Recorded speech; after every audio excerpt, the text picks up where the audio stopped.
the transfer portal. Opening up here in just a matter of days. What can you expect, first off? And second of all, what are some things that we think are going to happen from a team level? A lot of teams are going to make some moves. Fully expect that your usual suspects will be there. I'm talking Florida. I'm talking Miami. I'm talking Ole Miss. I'm talking Colorado. Like I'm assuming they're going to go to work and use the portal how they have. But when it comes to how we're talking about the transfer portal right now in this post-spring window, there is a headline that is continuing to be thrown out there that, hey, it's going to be madness. It's going to be crazy. And I don't think that's untrue. I think the portal will be a good bit crazy. I think there will be a pretty high volume of guys that jump in there post-spring. But I think the thing that's being sold to us as the college football public that I don't agree with and I don't think is being agreed upon across different circles in the college football landscape right now behind closed doors is that you're going to see these first-round draft pick kind of guys, these All-American kind of guys, Heisman candidate kind of guys. The bottom line here is there are some folks that are going to tell you, hey, the transfer portal is going to take your very best player. I'm not saying that's not true, but I'm saying for the most part, the true madness within the transfer portal is happening right now behind closed doors. Like if you're a Heisman level candidate for the college football season that's upcoming, you're probably already finding out what you're worth leading into this spring practice period. You're finding, already what you'd be worth somewhere else before even going into the transfer portal. Because one thing that I think is a myth that we've sort of been told a couple of times here is that players are going to test out the transfer portal. They're going to go give it the old college try, jump in there. It's free market. We'll see what we're worth. Some players may do that, but I'm telling you, the top tier guys, the guys that you keep being told about, your starting quarterback, your starting wide receiver, the guy that's got a first-round draft grade for next year, they already know what they're worth because they talked to their trainer who talked to a coach somewhere else who told them we got this much for you. And they probably said, okay, you got that much for me somewhere else. Thank you. I'm going to take that to the collective. I'm going to take that to somebody else, and I'm going to make sure I get my dollar amount. If somebody of a high-profile status jumps in the portal post-spring, they're not testing it out. One, they're in there for real. And two, they probably already know where they're going. So madness, yes, absolutely. But this idea that you're going to see Heisman Trophy winners jump in the portal, I don't think that's true. I don't think you'll see that. And you definitely won't see that in the case where they're trying to put the collective and the staff between a rock and a hard place and leverage that. Don't think that's reality. So when it comes to some predictions we have for the transfer portal, some teams that I think are making a move or not making a move, Michigan is the school that I think is going to get the most buzz as soon as this transfer portal opens up because we have a very real question mark around who they have at quarterback. Michigan doesn't bring back a lot of returning production, but they still have a lot of pieces. Now, the assumption right now, if you were to put down money in Vegas, the betting favorite would probably be Alex Orji. The reason why I think Michigan is going to go to the transfer portal for a quarterback is because I think right now you have some good options in-house. I think when it comes to this portal opening up, I think there will be some great options that are available. And that's not me pointing the finger any specific place across the country, but I do think there's a lot of quarterback battles that will happen during the spring, and there'll be some high-profile guys that will be an upgrade for Michigan. And the reason why Michigan would go after an upgrade is because of who they have on the roster. Because I just told you, a lot of returning production not coming back. That's absolutely true. But at the exact same time, there's a lot of key pieces that if you have the right quarterback to kind of make that whole meal mix together correctly, you could make another run at this thing. You could make another go at a Big Ten title and have a chance to go make another college football playoff run and have confetti drop on you yet again.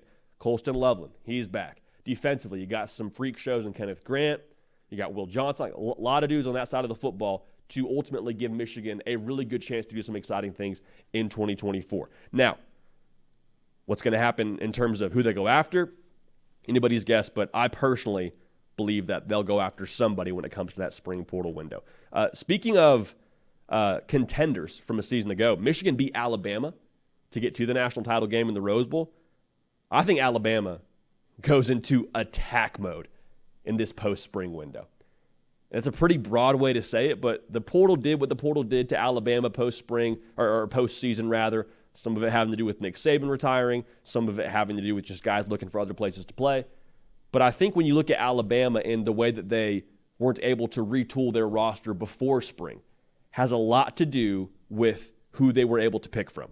Because when Nick Saban retired, that was after the Rose Bowl. I mean, that was after the national championship game. Pretty much everyone who jumped into the portal during Portal Monday for that first window, the high-profile guys, they already knew where they were going. They had already made their arrangements. They already committed, like the creme de la creme, the guys that Alabama would draw from that could play for them, they already found a spot. And so when the tide goes out, it's eventually going to come back in for this second spring window, or this second portal window, rather. Alabama, I think, will be aggressive on the defensive side of the ball when it comes to maybe addressing some needs in the secondary. Could see Alabama being aggressive when it comes to acquiring some weapons. A lot of people want to play in Kalen DeBoer's offense. Here's the other thing I want to say, too. Nick Saban's not running the show out there anymore. That's the obvious part. But Alabama's still Alabama. Let's not confuse ourselves and pretend like Alabama was only Alabama because Nick Saban was there. Now, Nick Saban's the greatest of all time. There's no way to downplay that, okay? He made them in a lot of ways the team that they were over the course of the last 2 decades, more or less. So that's true. But that logo still got some real juice to it. Other thing, that fan base, I think there's some NIL pockets that are deeper than a lot of folks would like to believe.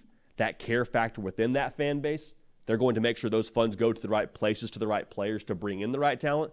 So when you talk about Alabama long-term, man, I think they're going to be a player this second spring window, and I fully expect them to go ahead and pile up on some talent to replenish that roster in some places where they think they can address it, which hasn't always been Alabama style now. Remember, Nick Saban was more surgical in the portal, quite frankly, because he had so much talent in-house they had developed. I think you'll see Alabama go attack mode. I would not be surprised, and this is not a prediction per se, but I would not be surprised if Alabama added somewhere in the range of double-digit guys when it was all said and done. Let's stay in the state of Alabama, though. We got a chance to go out to Auburn, Alabama this past week, and it was phenomenal. Awesome facility. Great talking to Coach Hugh Freeze. Got to watch practice. There's a lot made about that quarterback room. And Peyton Thorne, the way he underachieved last year, had multiple games where he threw for under 100 yards. There's no way around that. It was a bad deal. But I think there's, when you look to this upcoming season, I think there's a little bit more confidence in Auburn around Peyton Thorne in-house than maybe there is nationally. I think for my portal prediction for Auburn, I don't think they go after a quarterback. I think Peyton Thorne is their guy when they start the season. I think he's their starting quarterback for a couple of reasons. One, what I just mentioned, there's some quiet confidence around him in what he did last year in flashes. The game against Alabama, the game against Georgia, took him down to the last drive against Georgia.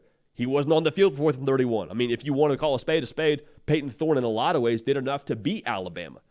Now, there were some other games that were probably, a little bit of a blemish on that past season for Peyton Thorne. But again, he did not get spring practice a year ago.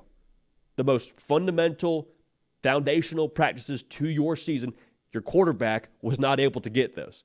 So you fast forward the tape. Now you get your development practices, your 15 to kind of get your feet underneath you, and you add Hugh Freeze to run the offense for you.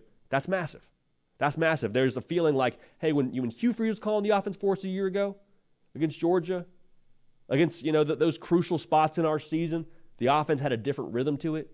And so Hugh Freeze and his quarterback whisperer prowess that he's got to him, and Peyton Thorne being able to now develop a little bit better, I think that's going to make for a better result.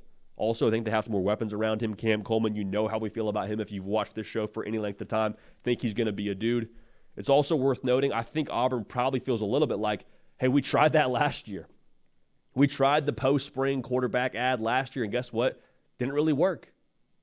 Did it work? It's not the way to go long-term. It's not.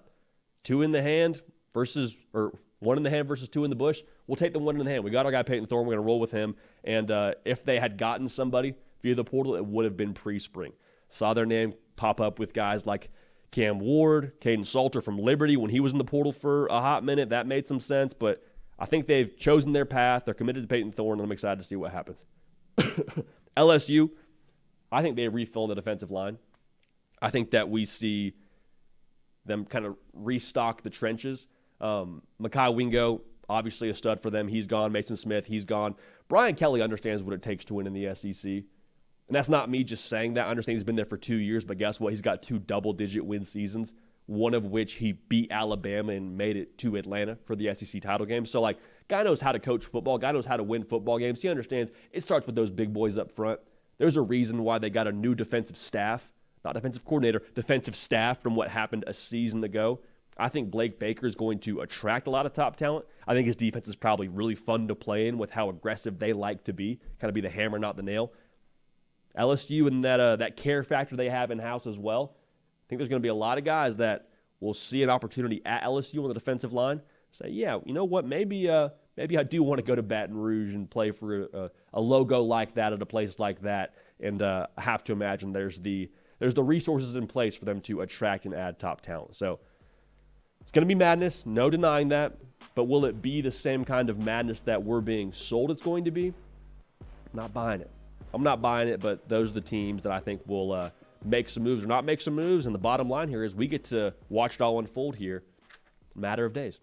Hey y'all, thanks so much for watching. Subscribe to the channel here to make sure you don't miss an episode of The Hard Count. Also be sure to check out other videos on the On3 YouTube channel.